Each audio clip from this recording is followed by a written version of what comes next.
नमस्ते मित्रों, कथानिधि चैनल पर आपका बहुत बहुत स्वागत है।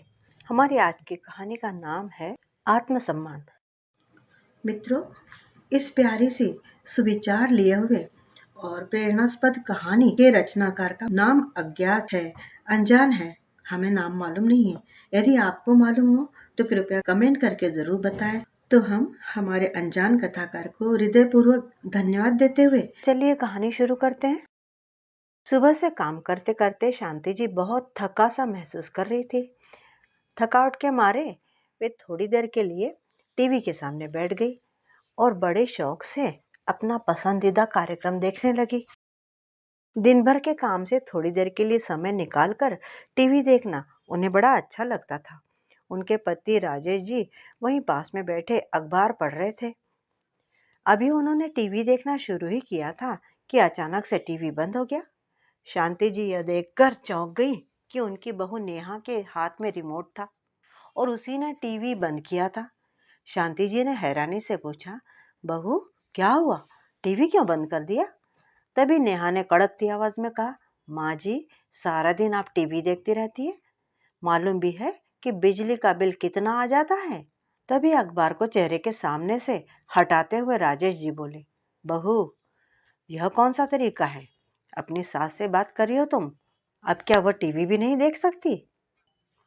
तभी उनकी बहू बोल पड़ी, बाबूजी, यह तो आपको भी मालूम है कि बिजली का बिल कितना आता है, क्या आपको मालूम नहीं है? आप तो सारा दिन बस अखबार में ही खोए रहते हैं।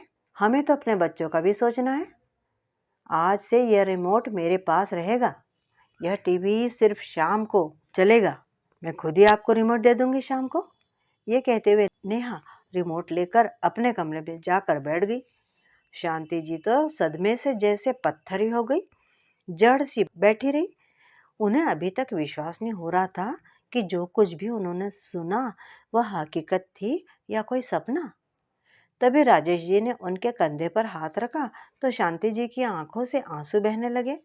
उन्होंने अपने पति को कुछ कहने के लिए मुंह खोला ही था कि राजेश जी ने शांति जी को चुप रहने का इशारा किया और खुद कुर्सी पर आंखें बंद करके सोच के गहरे सागर में गोते लगाने लगे। बेटे और बहू में बदलाव तो वह पिछले काफी दिनों से महसूस कर ही रहे थे। उन दोनों का बिना मतलब के खींचना, बेवजह चीखना और चिल्लाना तो अब रोज की बात हो गई थी। बेटे ने एक दो बार इशारे में उन्हें कहा भी था कि यह मकान उसके नाम कर दे, और राजेश जी भी यही सोचने लगे थे कि बाद में भी तो सब कुछ बेटे बहू का ही है, फिर अभी से क्यों ना कर दिया जाए उसके नाम। लेकिन फिर जब एक दिन वह अपने दोस्त से मिले तो उन्होंने सलाह दी कि वसीयत जरूर बनवा लो, लेकिन मकान पहले अपनी पत्नी के नाम ही लिखना, उसके बाद ही बेटे का नाम लिखना।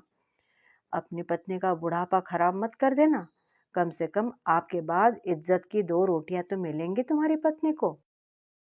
तब राजेश जी ने ऐसा ही किया था, क्योंकि उनके दोस्त ने ही सलाह दी थी कि औलाद का असली रंग देखना हो तो एक बार झूठ बोलकर देख लो कि तुमने मकान उसके नाम पर कर दिया है। सच्चाई अपने आप सामने आ जाएगी। लेकिन इतनी जल्दी नकाब उतर जाएगा, ये तो उन्होंने कभी सोचा भी न था। राजेश जी थोड़ी देर यूं ही सोच में डूबे रहे। फिर उन्होंने शांति जी की तरफ देखा, जो आंखें खोले छत की तरफ लगातार टकटकी लगाए बैठी हुई थी। वे अपनी पत्नी से बोले, शांति, जिस दिन से हमारा बेटा हमारी जिंदगी में आया है उस दिन से लेकर आज तक अपनी इच्छाओं को दरकिनार करते हुए हमने केवल उसी के बारे में सोचा, और आज भी इस उम्र में भी तुम घर का सारा काम करती हो और बहू को बाहर घूमने और आराम फरमाने से फुर्सत नहीं मिलती है। रिटायर होने के बाद भी मैं अपनी पेंशन घर खर्च के लिए देता आया हूँ, लेकिन इस सब का सिला हमें क्या मिला है? बहू तो आए दिन बदतमीजियों पर उतर आती है और हमारा बेटा है कि जोरू का गुलाम बना बैठा है। बस हुआ शांति, अब मुझे लगता है कि हमें अपने लिए भी जीना चाहिए थोड़ा। शांति जी उनकी तरफ देखती हुई बड़ी उदासी से बोली, क्या मतलब? शांति, बहुत समय से मेरी कहीं घूमने जाने की इच्छा है। राजेश जी बोले। लेकिन शांति जी बोली, अजी दिल तो मेरा भी बहुत करता है, पर यह सोचकर चुप रह जाती हूँ कि कहीं बेटा बहू गुस्सा न हो जाए। जब बिना किसी कारण बहू हमें आए दिन इतनी बातें सुनाती रहती है तो फिर इस बात पर तो बवाल ही मचा देगी। शांति, मालूम है तुम्हें, राजेश जी कहने लगे, बचपन में जब भी मैं हवाई जहाज को आसमान में उड़ता हुआ देखता था ना, तो मेरा उसमें बैठने का बहुत दिल करता था, लेकिन कभी बैठ नहीं पाया क्योंकि माता पिता के पास तो इतने पैसे थे नहीं। जैसे तैसे घर का खर्चा चलता था। बड़ी मुश्किल से तो उन्होंने मुझे पढ़ाया लिखाया, तब जाकर मुझे सरकारी नौकरी मिली थी। और जब रोहित पैदा हुआ था उसके बाद तो हमने अपनी सारी मेहनत की कमाई अपने बेटे पर ही खर्च कर दी। उसकी हर एक इच्छा पूरी की, क्योंकि मेरा बचपन तो अभाव में बीता था, लेकिन मैं ये नहीं चाहता था कि मेरा बेटा भी मेरी तरह मन मार मार कर अपनी जिंदगी जिए। सारी कमाई तो हमने अपने बेटे पर खर्चा कर दी और उससे अच्छा खाने को, अच्छा पहनने को दिया। उसकी पढ़ाई में जितना भी खर्चा आना था, सबका इंतजाम हमने पहले ही करके रखा था, ये सोचकर कि कहीं ऐसा ना हो कि वह पैसों की कमी के कारण आगे न बढ़ पाए। इसलिए हमेशा अपने खर्चे काट काट कर हमने अपने बेटे के लिए बचत की थी।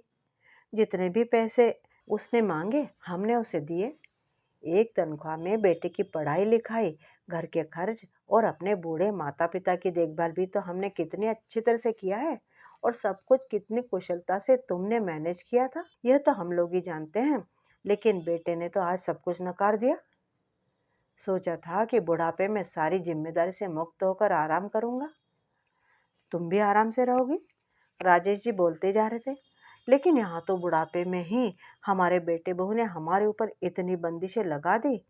इतना तो हम उस समय भी नहीं बंधे हुए थे जब हमारे कंधों पर जिम्मेदारियां थी। और आज जब दारियों से मुक्त होने का समय आया तो बहू ने सारे दिन के लिए तुम्हें रसोई के कामकाज में व्यस्त कर दिया और मेरी सारी पेंशन के पैसे लेकर आज बेटा बहू हमें ही आंखें दिखा रहे। देखो, शांति जी बड़ी उदास होकर बैठी थी। बोली, हम लोग कर ही क्या सकते हैं, यह तो हमारी किस्मत है और हमें ऐसे ही रहना होगा पूरी जिंदगी। बचे हुए दिन अब ऐसे ही काटने पड़ेंगे। नहीं शांति, राजेश जी बोले, मैं ऐसा नहीं होने दूंगा और मैंने जो सोचा है मैं वो करके ही रहूंगा। शांति जी ने आशा भरी निगाहों से अपने पति की ओर देखा और कहने लगी, तो क्या सोचा है जी आपने? तब राजेश जी बताने लगे, बस कल का इंतजार करो और देखो मैं क्या करता हूँ। अगले दिन राजेश जी अयोध्या धाम जाने के लिए अपनी और अपनी पत्नी का टिकट करा के ले आए। वह टिकट बस या ट्रेन की नहीं थी, बल्कि हवाई जहाज की थी। उन्हें हर महीने 40,000 की पेंशन मिलती थी, जिसमें से उन्होंने 25,000 की टिकट करवाई और 15,000 अपने पास खर्च करने के लिए रख लिए। उन्होंने अपनी पत्नी शांति को आकर जब टिकट दिखाया तो शांति जी घबरा उठी। बोली, क्या आपने पेंशन के पैसों को खर्चा कर दिया? अरे यह क्या किया आपने? अब बहू क्या कहेगी? हम उसे क्या जवाब देंगे? राजेश जी ने समझाया, अरे शांति, तुम चिंता मत करो, हम अपने बेटे बहू पर निर्भर थोड़े नहीं है, मेरे पास खुद की पेंशन आती है। कुछ दिन यूं ही बीत गए। फिर एक दिन उनकी बहू नेहा गुस्से में पैर पटकती हुई उनके पास आई और बोली, माँ जी, आखिर आप लोगों का ये चल क्या रहा है? उसकी ये बात सुनकर शांति जी हैरान रह गई और पूछने लगी, क्यों, क्या हो गया बहू? अच्छा, बोल तो ऐसे रही हैं जैसे कुछ आपको मालूम ही नहीं है। इस बार तो बाबूजी ने अपनी पेंशन के पैसे दिए ही नहीं है। महीने की 10 तारीख होने को आ गई है। आप आज ही उन्हें कहिए कि पेंशन के पैसे निकाल कर मुझे ला कर दे। शांति जी धीरे धीरे बताने लगी, दरअसल बहू, बात यह है कि इस बार तुम्हारे बाबूजी और मैंने एक साथ बाहर घूमने जाने का कार्यक्रम बनाया है और उनकी पेंशन से हमने घूमने के लिए टिकट करवा लिए हैं। इसलिए इस बार तो पेंशन के पैसे शायद वो तुम्हें नहीं दे पाएंगे। शांति जी सकुचा रही थी बताते हुए। तभी उनकी बहू बोली, क्या आप दोनों घूमने जा रहे हैं? शर्म नहीं आती इस उम्र में घूमने जाते हुए? चुपचाप घर में बैठे रहिए जैसे बूढ़े लोग रहा करते हैं। जानती भी हैं घर में कितना काम होता है। आने दीजिए आपके बेटे को, उन्हें भी बताऊंगी कि कितना फालतू का खर्च करने लगे हैं आप लोग। और हम दोनों से पूछे बिना आपने बाहर घूमने जाने का सोचा भी कैसे? बहू नेहा की बात सुनते ही शांति जी समझ गई थी कि आज उनके बेटे के आने के बाद घर में अच्छा खासा हंगामा होने वाला है, क्योंकि हमेशा से ही घर में यही होता आया है कि पेंशन का सारा पैसा उनका बेटा बहू उनसे ले लेते हैं और अपने हिसाब से खर्चा करते हैं। यहाँ तक कि उन्हें इसमें से 500 निकालने की भी इजाज़त नहीं थी। अगर वह ऐसा करते तो घर में जोरदार झगड़ा हो जाता था। उन्हें याद आया कि राजेश जी ने एक बार अपनी पत्नी को शादी की सालगिरह पर 1,000 रुपये की साड़ी ला कर दी थी, तो पेंशन में से 1,000 कम देखकर उनकी बहू राजेश जी पर चिल्लाने लगी और बोली, इसमें से 1,000 रुपये का आपने क्या किया है? कहाँ खर्च करके आए हैं? जब राजेश जी ने बताया कि मैंने तुम्हारी सास के लिए उसकी मनपसंद साड़ी खरीदी है, क्योंकि बहुत दिनों से उसने साड़ी नहीं खरीदी थी। जब भी मैं उसके लिए साड़ी खरीदने लगता था तो वह कहती थी कि मेरे पास तो बहुत सी साड़ियाँ हैं, लेकिन जब पहनने की बारी आती थी तो एक भी अच्छी साड़ी नहीं दिखती थी। इसलिए सोचा कि उसकी सालगिरह पर उसके लिए एक अच्छी सी साड़ी खरीद दूँ। सुनते ही नेहा बोली, क्या साड़ी खरीदने में 1,000 खर्चे कर दिए? इस उम्र में आप लोग एनिवर्सरी पर गिफ्ट दे रहे हैं एक दूसरे को? जरा सोचिए तो, घर में छोटे बड़े कितने खर्चे होते हैं। बिजली पानी राशन सबका बिल देना पड़ता है, मालूम है ना आपको? लेकिन आप लोगों को भी क्या पता कि शहर में रहना कैसा होता है। पूरी जिंदगी तो गांव में रहे आप। इस वाकया को याद करते करते शांति जी मन ही मन घबराती जा रही थी कि जब बहू ने 1,000 के पीछे इतना हंगामा कर दिया था, तो अब तो पेंशन के सारे पैसे ही टिकट पर खर्च हो गए हैं। शाम को जैसे ही शांति जी का बेटा रोहित घर लौटा तो नेहा ने उसे सब कुछ बता दिया। रोहित अपने कमरे से बाहर आया और गुस्से में चिल्लाने लगा, इस महीने की 10 तारीख हो गई और आपने अभी तक पेंशन के पैसे नहीं दिए, और तो और बिना हमसे पूछे सारे पैसे खर्चे कर दिए। अब इस महीने के राशन का खर्चा कैसे चलेगा? और इतना फालतू का पैसा खर्च करने की ज़रूरत क्या थी? बुढ़ापे में बड़ा घूमने का शौक चढ़ा है आपको? अरे आराम से घर पर नहीं बैठ सकते क्या? ज़्यादा ही घूमने का मन था तो पास के मंदिरों में घुमाते। मैं आप लोगों से कह देता हूँ, अगर आपने पेंशन के पैसे नहीं दिए तो। इतनी बात सुनते राजेश जी का चेहरा भी गुस्से में तमतमा गया, लाल हो गया और रौबदार आवाज में वे जोर से बोले, तो तो क्या बेटा? बस बहुत हो चुका। तुम्हें बस हमारा घूमना ही दिखाई देता है, अपने फालतू के खर्चे नजर नहीं आते। बहू आए दिन नए से नया कपड़ा खरीद कर लाती है, पार्टी करने जाती है। तुम लोग हर रविवार को बाहर खाना खाकर सिनेमा देख कर आते हैं। उसकी क्या बात है फिर? उसका क्या है? और तो और हमारा टीवी देखना भी तुम लोगों को गवारा नहीं। तेरी पत्नी ने हमारे टीवी देखने का समय तक निर्धारित कर दिया है। अरे बूढ़े हुए हैं, मर तो नहीं गए हम लोग। हमारा भी दिल करता है अपनी इच्छा से कुछ करने का, कहीं जाने का, अच्छा खाने का।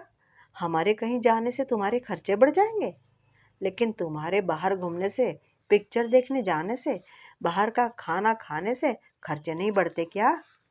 अपने ऊपर तो खूब खर्चा करते हो, लेकिन माँ बाप ने जरा सा खर्च कर लिया तो भड़क पड़े। भूल गए कि 2 महीने पहले ही तुम लोग विदेश घूम कर आए हो। तो क्या हवाई जहाज की टिकट मुफ्त में आती है? साल में 2 बार तुम बाहर घूमने जाते हो। क्या कभी हमने रोक टोक की कि तुम कहाँ जा रहे हो, कितना खर्चा कर रहे हो? फिर आज अपने घूमने के लिए जरा सा पैसा हमने खर्चा कर दिया तो तुम्हें तकलीफ क्यों होने लगी? रोहित अभी भी गुस्से में था। पिताजी, अपने घूमने के लिए मैं आपसे पैसे मांग कर नहीं खर्चा करता हूँ, खुद कमाता हूँ पैसा और उस पैसे से हम लोग घूमने जाते हैं। तो बेटा, राजेश जी उसे समझाने लगे, मैं भी अपने पेंशन के पैसे से ही घूमने जा रहा हूँ, मैंने तुमसे पैसे मांगे क्या? अपने पिता का यह जवाब पाकर रोहित गुस्से में और तिलमिला गया। बोला, ठीक है बाबूजी, अगर आपने घूमने जाने का प्लान बना ही लिया तो इतनी बात समझ लीजिए कि इस घर में रहते हुए मैं आपको फोकट का नहीं खिलाऊंगा। खर्चे के लिए पैसे तो आपको देने ही पड़ेंगे, नहीं तो आपको रोटी नहीं मिलेगी। मेरे पास इतना पैसा नहीं है कि आप लोगों का खाना पीना भी निकालूं और आप लोगों के घूमने फिरने का खर्चा भी। इतना कहकर रोहित गुस्से में दंदनाता हुआ अपने कमरे में चला गया। अब उसकी पत्नी नेहा बाहर आकर बोली, कभी सोचा भी है कि आपका बेटा दिन भर कितनी मेहनत करता है, तब जाकर 2 पैसे घर लेकर आता है। हम कुछ दिन विदेश क्या घुमाए, वो आपको दिखाई दे गया, लेकिन ये नहीं दिखाई दिया कि आपके दो दो पोते हैं, उनके भविष्य के लिए भी कुछ पैसा बचा कर रखे। बस पैसा उड़ाने में लगे हुए हैं इस बुढ़ापे में। अब कहीं घूमने जाने की जरूरत नहीं है, चुपचाप घर पर ही रहिए और घर की रखवाली करते रहिए। और वैसे भी इस उम्र में बाहर घूमने जाएंगे तो घूमने के चक्कर में कहीं बीमार होकर आ गए तो मैं आप लोगों की सेवा करते नहीं बैठूंगी, फिर पड़े रहिएगा एक कोने में। क्यों बहू, घर में रहकर तुम्हारी सास क्या दिन भर काम नहीं करती है? बाहर घूमने जाएगी तब तुम्हें डर लगता है कि वह बीमार हो जाएगी? राजेश जी की बात सुनते ही नेहा मुंह फुलाकर अपने कमरे में चली गई। शांति जी तो अपने बेटे बहू की बातें सुनकर हैरान खड़ी रह गई। उनकी आंखों में से झरझर आंसू बह रहे थे। उन्हें समझ में नहीं आ रहा था कि क्या करे। थोड़ी देर के बाद शांति जी अपने पति राजेश जी से कहने लगी, सुनो जी, घूमने जाने की बात पर तो घर में हंगामा ही खड़ा हो गया है। मुझे लगता है कि हमें अपना प्लान बदल लेना चाहिए, नहीं तो बेटा बहू हमें घर में रोटी भी नहीं देंगे और घर में रहना मुश्किल हो जाएगा। वे दोनों तो हमें जीते जी मार देंगे। तब राजेश जी बोले, देखो शांति, तुम बिल्कुल भी चिंता मत करो। मेरे होते हुए तुमसे कोई कुछ नहीं कह सकता। जितना कहना था उन लोगों ने कह लिया। ये लोग जब विदेश गए थे तो कम से कम 5 लाख का खर्चा करके आए होंगे और हमारे रुपए 500 खर्च करने पर भी कलह शुरू कर देते। यह अन्याय आखिर हम कब तक सहन करते रहेंगे? कभी ना कभी तो बोलना ही पड़ेगा, वरना हम इसी तरह से समझौते ही करते रह जाएंगे।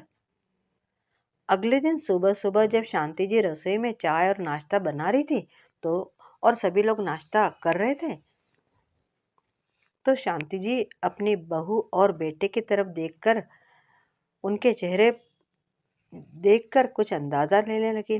उन्होंने देखा कि दोनों के चेहरे पर अभी तक गुस्सा बरकरार था। ना तो वो दोनों किसी से बात कर रहे थे और ना ही किसी की तरफ आंख उठाकर नजरें मिला रहे थे। राजेश जी अपने घर के माहौल को अच्छी तरह समझ रहे थे। जैसे ही नाश्ता खत्म हुआ तो राजेश जी ने शांति जी से कहा, शांति, अब हम लोगों ने घूमने जाना है तो चलो, तुम्हें 2-3 नई नई साड़ियाँ भी दिलवा दूँ और अपने लिए भी कुछ अच्छे कपड़े खरीद लूँ।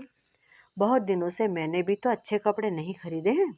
अब जब घूमने जाएंगे तो पुराने कपड़े तो थोड़ी ना पहनते रहेंगे। राजेश जी के इतना बोलने की देर थी, उनके बेटे बहू तो पहले से ही भड़कने को तैयार बैठे थे। सारी सीमाएं लांघता हुआ उनका बेटा रोहित चिल्ला पड़ा, बाबूजी, अब हम आपको अपने पास नहीं रख सकते। अरे, आपने तो सारी हद ही पार कर दी। आप अपना रहने खाने का इंतजाम कहीं और कर लीजिए। सारी शर्म तो आपने बेच खाई है। अब बुढ़ापे में आप घूमने जा रहे हैं, हमसे आपकी ये हरकतें बर्दाश्त नहीं होंगी। राजेश जी उसकी तरफ देखते हुए बोले, बेटा, हम अपने रहने का इंतजाम कहीं और क्यों कर ले? ये घर तो हमारा है, इसे तो मैंने अपनी कमाई से बनवाया था। और तो और इस घर की जमीन भी मेरे मेहनत की कमाई से खरीदी गई है और इस हिसाब से तो यह घर तो मेरा ही है। लेकिन बाबूजी, आप बोल रहे हैं कि आपने तो यह मकान मेरे नाम कर दिया है। नहीं बेटा, मुझे अच्छी तरह से याद है कि मैंने वसीयत में क्या लिखवाया। वो तो भला हो मेरे दोस्त का, जिसने मुझे ये सलाह दी कि मुझे जीते जी अपना मकान अपने बेटे के नाम नहीं करना चाहिए। और यह अच्छा ही हुआ कि मैंने मकान तुम्हारे नाम नहीं किया, नहीं तो आज तो हमें बेघर करने में तुमने एक पल की भी देरी नहीं करनी थी। एक बात कान खोलकर सुन लो कि मैंने और तुम्हारी माँ ने जिंदगी में खूब इज्जत कमाई है, और अगर तुम लोग मेरी या तुम्हारी माँ की बेइज्जती करोगे तो ये मुझसे बिल्कुल भी बर्दाश्त नहीं होगा। इसीलिए आज मैंने फैसला किया है कि तुम ऊपर की मंजिल पर शिफ्ट हो जाओ और अपनी गृहस्थी अलग बसा लो, और मुझे हर महीने रुपए 30,000 किराया दे देना, या फिर कोई दूसरा मकान भी ढूंढ सकते हो। मुझे उससे भी कोई एतराज नहीं है। तुम्हारे पास 30 तारीख तक का समय है, सोच कर जवाब दे देना। मैं उसी हिसाब से आगे के बारे में सोचूंगा और अब आगे फैसला तुम्हारा है। यह सब चुपचाप खड़ी हुई नेहा सुन रही थी। बोली, अगर आप हमें इस घर से निकाल देंगे तो इतने बड़े घर का क्या करेंगे? और इस बुढ़ापे में आप लोगों की देखरेख करेगा कौन? हम आपके बहू बेटे हैं, आखिरकार हम ही तो आपके काम आएंगे। राजेश जी बोले, अरे अभी तो हम लोगों के हाथ पांव चल रहे हैं, तब तो तुम्हारा ये हाल है। और राजेश जी बोलने लगे, अगर अपने पैसे खर्च करनी है तो हम तुम्हारा रोब क्यों सहन करें? और जब हम पूरी तरह से तुम्हारे ऊपर निर्भर हो जाएंगे तब तो तुम हमें भूखे ही मार दोगे। रही बात बुढ़ापे में गुजारा करने की, तो इतना बड़ा घर है, इस घर में मैं 2 किराएदार आराम से बिठा सकता हूँ। और काम वाली बाई मिलना कोई मुश्किल बात तो है नहीं। खाना पकाने और घर के कामों के लिए हम जरूर एक बाई रख लेंगे। अपनी पेंशन से हम अपना बुढ़ापा बड़े मजे से काट सकते हैं। तुम हमारे बुढ़ापे की चिंता मत करो बहू। पिता की बात सुनकर रोहित और नेहा दोनों दंग रह गए और उनका मुंह ताकते रह गए। इधर राजेश जी शांति जी से बोले, चलो शांति, हम शॉपिंग करने चलते हैं। कहते हुए उन्होंने अपनी पत्नी का हाथ पकड़ा और बाजार को चल दिए। राजेश जी का यह जवाब सुनकर उनके बेटे और बहू के पैरों तले से जमीन खिसक गई। उन्हें यकीन ही नहीं हो रहा था कि उनके पिताजी ऐसा भी कुछ कर सकते हैं। शाम के समय वे अपने लिए अपने मनपसंद कपड़े खरीद कर ले आए, लेकिन उनकी बहू नेहा ने अब शांत रहना ही उचित समझा। उसे समझ में आ गया था कि यदि अब वह कुछ कहेगी तो उसके ससुर